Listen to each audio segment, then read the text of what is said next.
എടാ എല്ലാവർക്കും പ്രാന്തൻ കോട്ടാനിലേക്ക് സ്വാഗതം. കുറേ നാൾക്ക് ശേഷമാണ് ഞാൻ മുഖം കാണിക്കുന്നതെന്ന് തോന്നുന്നു പ്രാന്തൻ കോട്ടാനിൽ. ഇത്ര നാൾ നമ്മൾ 1 വേ കമ്മ്യൂണിക്കേഷനാണ്, ഇന്നൊരു 2 വേ കമ്മ്യൂണിക്കേഷനാണ്. ഇന്ന് എൻ്റെ ഒപ്പം ഉള്ളത് ശാന്ത് എന്ന് പറഞ്ഞ ഒരാളാണ്. അപ്പോൾ ആളിനെ പറ്റി പറയുകയാണെങ്കിൽ നമ്മൾ സിനിമ കാണുന്ന ആൾക്കാരല്ലേ. അപ്പോൾ സിനിമയുടെ അൾട്ടിമേറ്റ് പീക്ക് അല്ലെങ്കിൽ ആ എൻജോയ്മെൻറ്റിൻ്റെ അതിൻ്റെ ആസ്വാദനത്തിൻ്റെ ഏറ്റവും ഉയർന്ന തലം എന്ന് പറഞ്ഞൊരു സംഭവം ഉണ്ടല്ലോ. അതിന് നമ്മൾ 3D വന്നു, 2D, 4K, 4DX, IMAX, അങ്ങനെ പല സാങ്കേതിക വിദ്യകൾ യൂസ് ചെയ്യുന്നുണ്ട് നമുക്ക് അതിൻ്റെ പീക്ക് ഓഫ് എൻ്റർടൈൻമെൻറ്റ് കിട്ടാനായിട്ട്, അല്ല എൻജോയ്മെൻറ്റ് കിട്ടാനായിട്ട്. അപ്പോൾ അത്തരത്തിലൊരു മേഖലയാണ് ഈ VR എന്ന് പറഞ്ഞ മേഖല.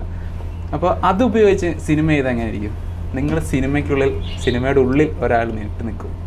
അപ്പം അങ്ങനെ ഒരു സാങ്കേതിക വിദ്യ സിനിമയിൽ യൂസ് ചെയ്യാമെന്നും അത് വെച്ചിട്ടൊരു ചെറിയ ഷോർട്ട് ഫിലിം ചെയ്തിട്ടുമുള്ള ഒരാളാണ് ഇപ്പം എൻ്റെ മുകളിൽ ഇരിക്കുന്നത്. Welcome to show Shanth. അപ്പം ഈ ഐഡിയ ഭയങ്കര റിഫ്രഷിങ് ആണ്, പുതിയതായിരുന്നു. നമ്മളിപ്പോൾ സംസാരിച്ചത് കണ്ടപ്പോഴാണേലും നമ്മളിത് കണ്ടിട്ടുണ്ട്. ഇപ്പം ഈ VR എന്ന് പറഞ്ഞ ഇപ്പം ഗെയിമിങ്ങിലാണേലും അങ്ങനെ പല സ്ഥലത്ത് കേട്ടിട്ടുണ്ട്. പക്ഷെ അത് സിനിമയിലേക്ക് പ്രാവർത്തികമാക്കുക എന്ന് പറഞ്ഞത് ഭയങ്കര സെറ്റപ്പായിരുന്നു. അപ്പോൾ എങ്ങനെയാണ് ഈ സംഭവം തുടങ്ങുക? അല്ലെങ്കിൽ നമുക്കൊരു രീതി ഉണ്ടല്ലോ സിനിമ ചെയ്യുന്ന ആ രീതിയിൽ നിന്ന് മാറി VR എന്നൊരു സാങ്കേതികവിദ്യ ചൂസ് ചെയ്യുന്ന പരിപാടി, അതെങ്ങനെ ഉടലെടുത്ത? അഡ്വർടൈസിങ്ങിന് വേണ്ടിയിട്ട് ആർട്ട് ഡയറക്ഷൻ പറയും. അപ്പോൾ ആഡ് ഫീൽഡിൽ ഉണ്ടാവുന്നത് കോപ്പി റൈറ്റർ ഉണ്ടാവും, റൈറ്റ് ചെയ്യണ ആളും, പിന്നെ ഒരു ആർട്ട് ഡയറക്ഷൻ, അവരായിരിക്കും ഒരു ഗ്രൂപ്പായിട്ടിരിക്കുക. അപ്പോൾ ഒരാൾ വേർഡ്സിലൂടെ ചിന്തിക്കുമ്പോൾ മറ്റേ വിഷ്വലി ചിന്തിക്കും. അപ്പോൾ രണ്ടുപേരും അപ്പോൾ ഓരോ ബ്രാൻഡ് അനുസരിച്ചിട്ടായിരിക്കും ചിന്തിക്കണം. സിമിലർ തന്നെ, പക്ഷേ അവരുടെ ചിന്താഗതി വേറെ ആയിരിക്കും. അതിൽ ഇപ്പോൾ ആൾക്കാർക്ക് ഒരു സാധനം വാങ്ങിക്കാനുള്ള ആസക്തി കൂട്ടുന്നതാണ് അവിടുത്തെ ക്രിയേറ്റീവ് സ്പേസ് എന്ന് പറയുന്നത്. എന്തെങ്കിലും ഒരു പ്രൊഡക്റ്റോ സർവീസോ നമ്മൾ എടുക്കുന്നതിന് അതിൻ്റെ ആസക്തി കൂട്ടുന്നതിനാണ് വിഷ്വലി ആയാലും വേർഡ്സ് ആയാലും നമ്മൾ ഉപയോഗിക്കുക.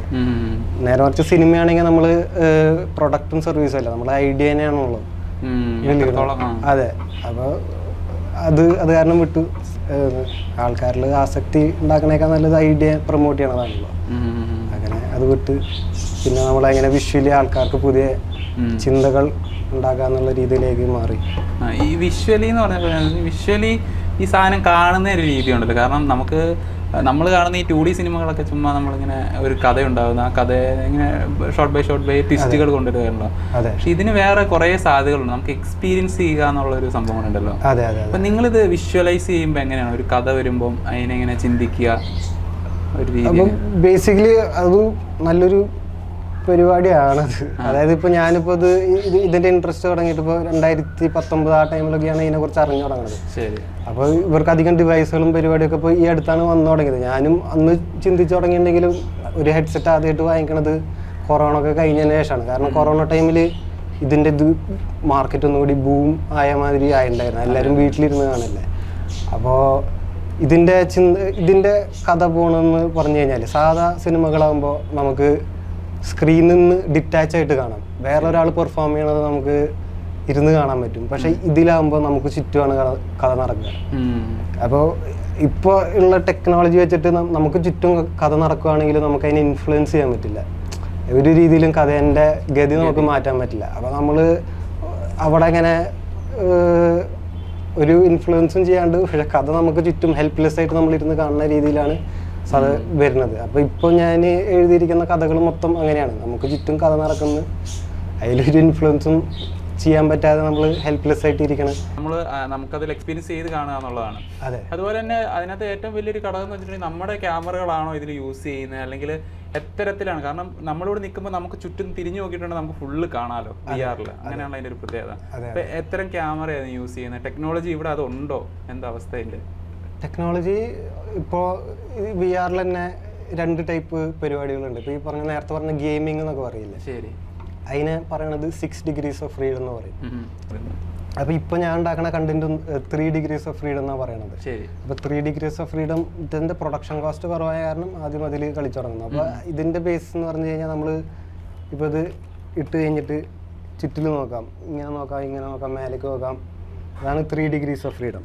അപ്പോൾ പക്ഷേ ഇതൊരു മിനി കമ്പ്യൂട്ടറാണ്. ഇപ്പോൾ കമ്പ്യൂട്ടർ ഇവോൾവ് ആയിട്ട് ഇപ്പോൾ പണ്ട് ഇപ്പോൾ ചന്ദ്രനിൽ പോകാൻ വേണ്ടിയിട്ട് നാസ ഒരു കമ്പ്യൂട്ടർ ഉണ്ടാക്കിയിട്ടുണ്ടായിരുന്നു. അതൊരു റൂമിൻ്റെ വലിപ്പം ഉണ്ടായിരുന്ന കമ്പ്യൂട്ടറാണ്. പക്ഷെ ആ കമ്പ്യൂട്ടറിനേക്കാളും പവർഫുൾ ആയിട്ടുള്ള കമ്പ്യൂട്ടറാണ് ഇപ്പോൾ ഇതിലിരിക്കുന്നത്. അപ്പോൾ ഇതിനെ ഇനിയും നമുക്ക് കംപ്രസ് ചെയ്തിട്ട് കൊണ്ടുവരാം, ഇതുപോലെയാവും. അപ്പോൾ ഇതൊരു കമ്പ്യൂട്ടറിൻ്റെ അത്രയും പവർഫുള്ളാണ്. ഇതിലിപ്പോൾ 1 2 3 4 5 6 ക്യാമറകളുണ്ട് ഇതിൽ. അപ്പോൾ ഇത് സ്പേസിനെ ഡിറ്റക്ട് ചെയ്യും. അപ്പോൾ നമുക്കിപ്പോൾ ഒരു കഥ നടക്കുന്നത് ഒരു റൂമിൻ്റെ ഉള്ളിലാണെങ്കിൽ ഈ ക്യാമറകൾ ഡിറ്റക്ട് ചെയ്തിട്ട് നമുക്ക് നടന്ന് സിനിമ കാണാൻ പറ്റും.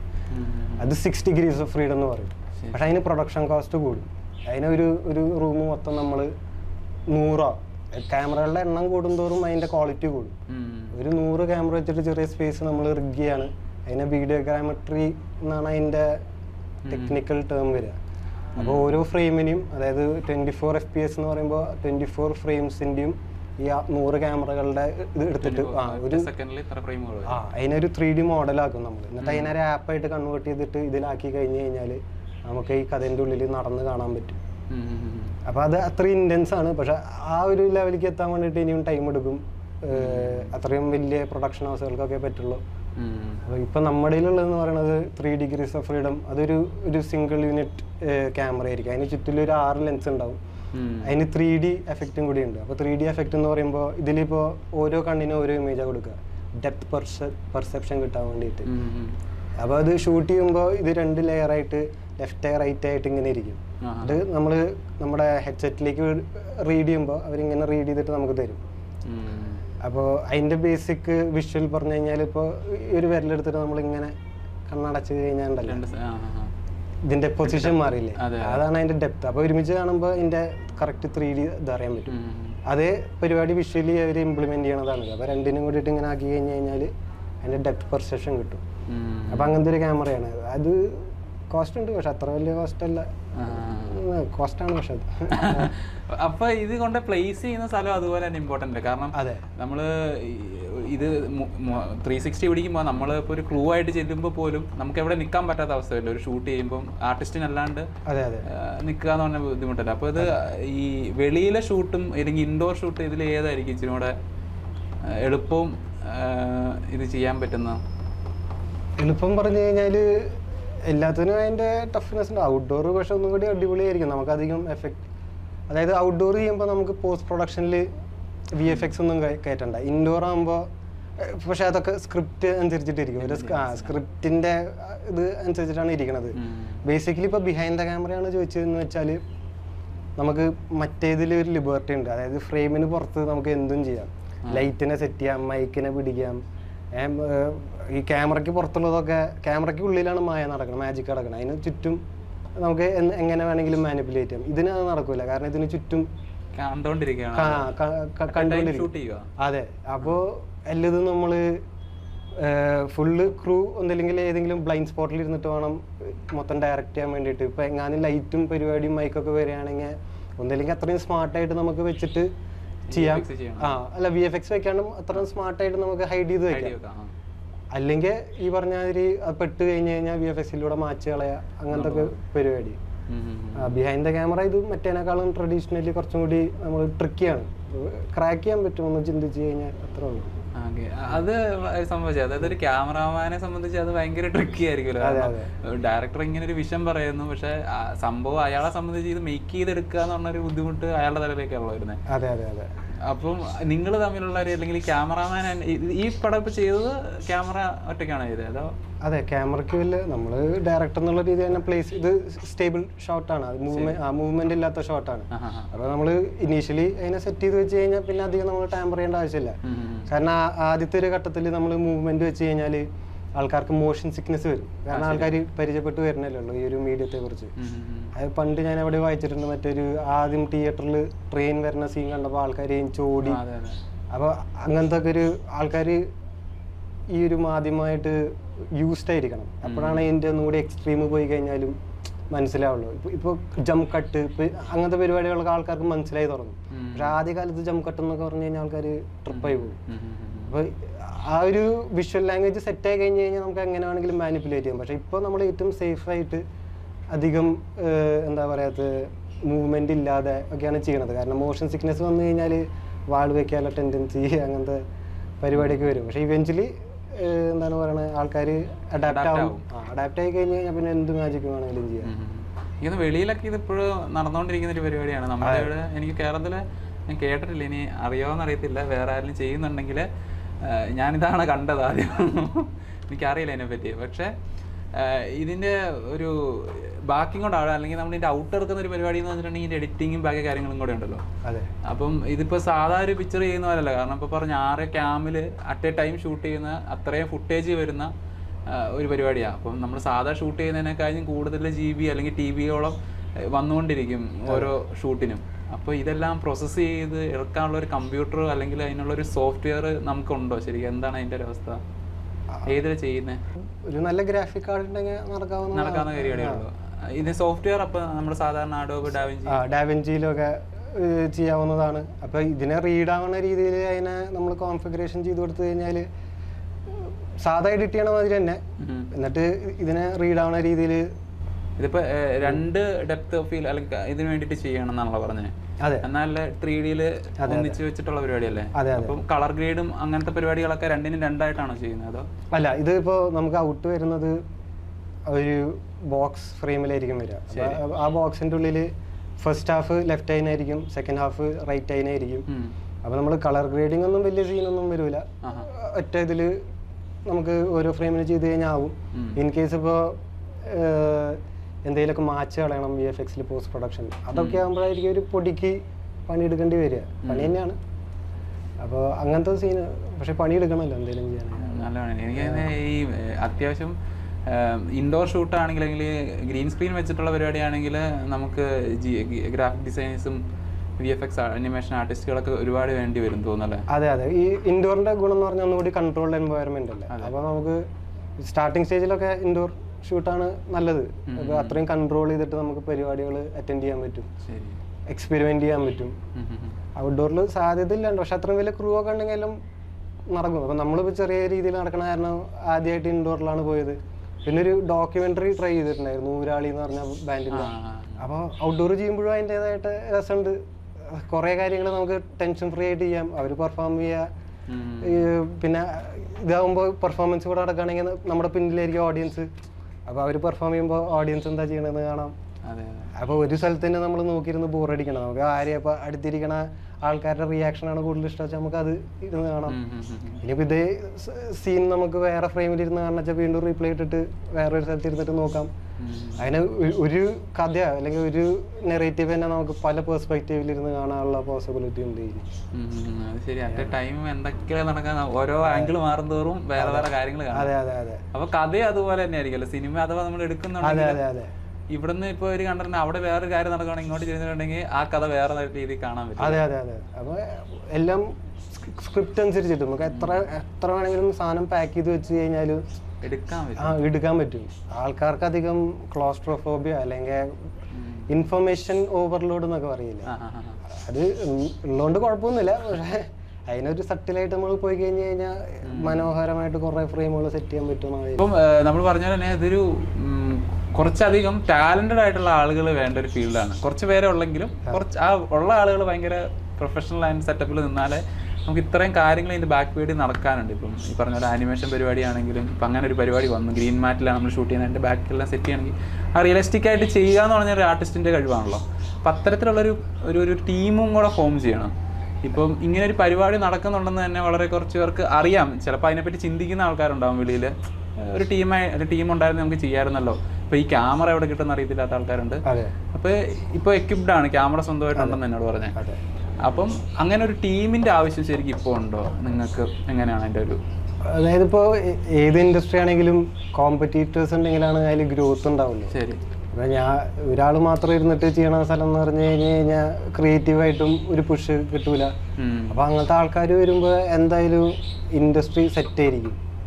അപ്പോൾ അങ്ങനത്തെ ആൾക്കാരെ പ്രൊമോട്ട് ചെയ്യാൻ ഇപ്പോൾ ക്യാമറയുടെ സീൻ ഉണ്ടെങ്കിൽ നമ്മുടെ കയ്യിൽ ക്യാമറ ഉണ്ട്, ആൾക്കാർക്ക് ഇതുപോലത്തെ സ്ക്രിപ്റ്റ് ട്രൈ ചെയ്യണം, എക്സ്പെരിമെൻ്റ് ചെയ്യണം എന്നൊക്കെ ഉണ്ടെങ്കിൽ നമ്മളെ കോൺടാക്ട് ചെയ്താൽ മതി. ക്യാമറ, അപ്പോൾ അതിൻ്റെ ബേസിക് പരിപാടി, ക്യാമറ എങ്ങനെ ഹാൻഡിൽ ചെയ്യുന്നുണ്ട്, ഒരു ബേസിക് ഇതൊക്കെ ആയിട്ട് നമുക്ക് എന്തായാലും ഹെൽപ്പ് ഔട്ട് ചെയ്യാൻ പറ്റണം. അതുപോലത്തെ കഥകളുള്ള ആൾക്കാർ വരികയാണെങ്കിൽ അടിപൊളിയായിരിക്കും, അവരായിട്ട് സംസാരിക്കാനും എല്ലാത്തിനും നല്ല വൈബായിരിക്കില്ലേ. അപ്പോൾ അങ്ങനത്തെ വേവ്ലെങ്ത്തുള്ള ആൾക്കാരായിട്ട് എന്തായാലും അങ്ങനത്തെ ആൾക്കാർ വന്നാലാണ് ഇത് പുഷ്പിക്കുള്ളൂ. അല്ല, നമ്മുടെ ടീമിലേക്ക് ഇപ്പൊ നമ്മൾ അങ്ങനെ നോക്കുന്നുണ്ട് കൃത്യമായിട്ട് ഇങ്ങനെ ഒരു പോസ്റ്റിലേക്കോ? അങ്ങനെ ചോദിച്ചു കഴിഞ്ഞാൽ ഇപ്പൊ ഞാൻ ഇൻഡിപെൻഡന്റ് ആയിട്ടുള്ള ഒരു ഫിലിം മേക്കറാണ്. അപ്പോൾ നമുക്ക് ഒരാളെ വെക്കണമെങ്കിലും ഒരു പ്രൊജക്റ്റിന്റെ സ്കെയിൽ അനുസരിച്ചിട്ടിരിക്കും. അത് ഫുള്ളായിട്ട് ഓൺ ആവുകയാണെങ്കിൽ എനിക്ക് ഭയങ്കര താല്പര്യമുണ്ട് ഏറ്റവും ടാലന്റുള്ള ആൾക്കാരെ ഇൻവൈറ്റ് ചെയ്യാനും പരിപാടി സെറ്റാക്കാനും ഒക്കെ ആയിട്ട്. അപ്പോൾ അതിന്റെ പരിപാടികൾ നടക്കുന്നുണ്ട്. അപ്പോൾ പാരലലി അത് നടക്കുന്നുണ്ട്. അപ്പോൾ ആൾക്കാർ ഉണ്ടാകുമ്പോൾ ആവശ്യം വരുമ്പോൾ എന്തായാലും നമ്മൾ വിളിക്കുന്നതായിരിക്കും. ഇപ്പൊ പറഞ്ഞാൽ തന്നെ ഇപ്പൊ എത്ര സ്ക്രിപ്റ്റ് കയ്യിലുണ്ട് ശരിക്കും? സ്ക്രിപ്റ്റ് പറഞ്ഞാൽ ഇപ്പൊ ഞാൻ പറഞ്ഞില്ലേ ഒരു പടം നമ്മൾ ദൈവത്തിന്റെ പോയിന്റ് ഓഫ് വ്യൂ കാണുന്നത്, അതൊരു ആന്തോളജി എന്നുള്ള രീതിയിലാണ് നമ്മൾ എടുക്കാൻ ഉദ്ദേശിക്കുന്നത്. അപ്പൊ ആദ്യത്തെ ഒരു കഥ നമ്മൾ എടുത്തു കഴിഞ്ഞിട്ടുണ്ട്. അപ്പൊ അതുപോലത്തെ ഒരു 10 കഥകളായിട്ടാണ് എടുക്കുന്നത്. അപ്പൊ ആദ്യത്തേത് നമ്മൾ അതിന്റെ പരിപാടി എന്താണെന്ന് അറിയാൻ വേണ്ടിയിട്ട് 2022 എടുത്ത് ഷൂട്ട് ചെയ്ത് കഴിഞ്ഞ് പോസ്റ്റൊക്കെ നമ്മുടെ എക്സ്പെരിമെന്റും പരിപാടിയൊക്കെ കഴിഞ്ഞിട്ട് 23 ആകുമ്പോഴേക്കും നമ്മുടെ കയ്യിൽ ഔട്ട് കിട്ടിയിട്ടുണ്ടായിരുന്നു. പക്ഷെ ഇപ്പൊ വീണ്ടും കണ്ട് ബോറടിച്ചിട്ട് ഒന്നുകൂടി റീഷൂട്ട് ചെയ്യാൻ താല്പര്യമുണ്ട്. അപ്പോൾ ഇപ്പോൾ നമ്മൾ ഒന്നുകൂടി നല്ല പ്രൊഡക്ഷൻ ഹൗസിനെ സമീപിച്ചിട്ട് ഒന്നുകൂടി അടിപൊളി സ്കെയിലിൽ ഒന്നുകൂടി നല്ല കാസ്റ്റൊക്കെ വെച്ചിട്ട് വിപുലീകരിച്ചെടുക്കാൻ പരിപാടിയുണ്ട്. അതുപോലെ ബാക്കിയുള്ള അത് കൂടാണ്ട് ഇതിൻ്റെ പുറമേയുള്ള ഇൻഡിപെൻഡൻ്റ് ആയിട്ടുള്ള വേറെയും സ്ക്രിപ്റ്റുകളുണ്ട്. അപ്പോൾ എല്ലാത്തിനും ഈ പറഞ്ഞ മാതിരി ഒരു ഫൈനൽ ഔട്ടാക്കിയിട്ട് എടുക്കാൻ നോക്കുന്നുണ്ട്. അപ്പോൾ ഇനി പറഞ്ഞ മാതിരി ടാലൻറ്റുകൾ ഉണ്ടെങ്കിലാണ് സ്പീഡ് കൂടുള്ളൂ, അല്ലെങ്കിൽ കുറെ കാലം കാത്തിരുന്ന് പൈസ ആവേണ്ടി വരും. അപ്പോൾ ഈ പറഞ്ഞാലാണ് അത് വളരെ സാധ്യതകളുള്ള ഒരു മേഖല കൂടിയാണ്. അതെ, വളർന്നു വരുന്ന ഒരു മേഖലയാണ്. അപ്പോൾ നിങ്ങൾക്ക് അത്തരത്തിലുള്ള ഇതൊക്കെ ഉണ്ട്, അല്ലെങ്കിൽ 3D ആനിമേഷൻ ഇതുമായി ബന്ധപ്പെട്ട് നിങ്ങൾക്കറിയാമല്ലോ, ഈ VR-മായി ബന്ധപ്പെട്ട് നിങ്ങൾ ഇങ്ങനെ ചിന്തിക്കുന്നവരാണെങ്കിൽ ഉറപ്പായിട്ട് അവർ തപ്പിയെത്തട്ടെ. അപ്പോൾ ഇതിൽ ഇനിഷ്യൽ സ്റ്റേജ് എന്ന് പറയുമ്പോൾ നമുക്കൊരു എത്ര രൂപ ഒരു ബഡ്ജറ്റ്, അല്ലെങ്കിൽ ഇപ്പോൾ സാധാരണ സിനിമ ചെയ്യുന്നത് എനിക്ക് തോന്നുന്നു മലയാളത്തിലൊരു 4 to 5 കോടിയാണ് ഒരു സിനിമയുടെ ബഡ്ജറ്റ് വരുന്നത്. നമ്മുടെ ഒരു പ്രോജക്റ്റ് വരുമ്പോൾ എത്ര, അങ്ങനെ ഒരു എസ്റ്റിമേഷൻ ഉണ്ടോ ശരിക്കും? സിനിമയിലുള്ള ഫാക്ടേഴ്സ് എന്ന് പറയുമ്പോൾ അവർക്ക് OTT റൈറ്റ്സ്, സിനിമ, തിയേറ്റേഴ്സ്, അങ്ങനത്തെ സാധനങ്ങളിൽ അവർക്ക് എല്ലാ ബിസിനസ് എന്ന് പറയുന്നത് അതാണല്ലോ. നമ്മൾ എത്ര ഇട്ട് കഴിഞ്ഞാൽ ഡിമാൻഡ് സപ്ലൈ അല്ലേ, ഡിമാൻഡ് ഉണ്ട് അതിന് എത്ര വേണമെങ്കിലും. അപ്പോൾ അതിൽ ആ സപ്ലൈ ചെയിനിൽ എത്ര വേണമെങ്കിലും ഫണ്ട് ഇട്ട് കഴിഞ്ഞാൽ തിരിച്ചു കിട്ടുന്നുള്ള രീതിയിലാണ് അത്രയും ഗ്രാൻഡ് ആവുന്നത്. അപ്പോൾ ഇതിൽ അതിൻ്റെ ഡിമാൻഡ് കൂടുതൽ വരുന്നത് ഫോൺ മാതിരി ആൾക്കാർ ദൂരം ഒന്ന് വാങ്ങിക്കുമ്പോഴാണ്. ഇത് ശരിക്കും ഒരു പേഴ്സണൽ എക്സ്പീരിയൻസ് ആണ്. അതെ, ഭയങ്കര പേഴ്സണലായിട്ട് സോൺ ഔട്ട് ആവാന്നൊക്കെ പറയില്ല നമ്മള്. പണ്ട് ടിക്കറ്റ് എടുത്തിട്ട് നമ്മൾ സിനിമ കാണുമ്പോൾ അത് ടോട്ടലി സോൺ ഔട്ട് പരിപാടിയാണ്. കാരണം വേറെ വിഷ്വൽ റെഫറൻസ് ഇന്നത്തെ ഇൻസ്റ്റാഗ്രാം, ടിക്ടോക്ക് അങ്ങനെ ഓവർലോഡ് ഇല്ല. അപ്പൊ അന്ന് ഒരാൾ ടിക്കറ്റ് എടുത്തിട്ട് ഇതാകുമ്പോൾ ആ മായലോകത്തിലേക്ക് ഫുള്ള് സോൺ ഔട്ട് ആവും. ഇപ്പൊ അത് നമുക്ക് കിട്ടില്ല. ഇപ്പൊ നമ്മൾ ചെയ്തുകൊണ്ടിരിക്കുമ്പോൾ എന്നെ ഫോണിൽ നോട്ടിഫിക്കേഷൻ വരിക, സോൺ ഔട്ട് ആവാൻ പറ്റില്ല. ഇതെന്ന് ഇട്ടിട്ട് കഴിഞ്ഞാൽ നേരെ സോൺ ഔട്ട്, നമ്മൾ ആ ലോകത്തിലേക്ക് ഫുള്ള് ട്രാൻസ്പോർട്ട് ആവും. അപ്പോൾ എന്തായാലും ഇത്ര പറഞ്ഞ സ്ഥിതിക്ക് നമുക്കൊന്ന് കണ്ടു നോക്കണ്ട. അപ്പം നിങ്ങൾക്ക് കാണിക്കാനായിട്ട് ഒരു മാർഗ്ഗമില്ല, അപ്പം ഞാൻ കണ്ടു നോക്കാം അല്ലേ? അപ്പോൾ അതൊന്ന് സെറ്റ് ചെയ്യാവോ എൻ്റെ പരിപാടി? ഞാൻ ഊരാളി എന്ന അവരുടെ ബാൻഡിൻ്റെ ഒരു ഇതാണ് കണ്ടുകൊണ്ടിരിക്കുന്നത്. അപ്പം എൻ്റെ ഫ്രണ്ടിൽ അവരിങ്ങനെ ഇരിപ്പുണ്ട്. എൻ്റെ ചുറ്റും ഫുള്ള് വിഷ്വൽസ് ആണ്, ഒരു പാടവും വെള്ളവും.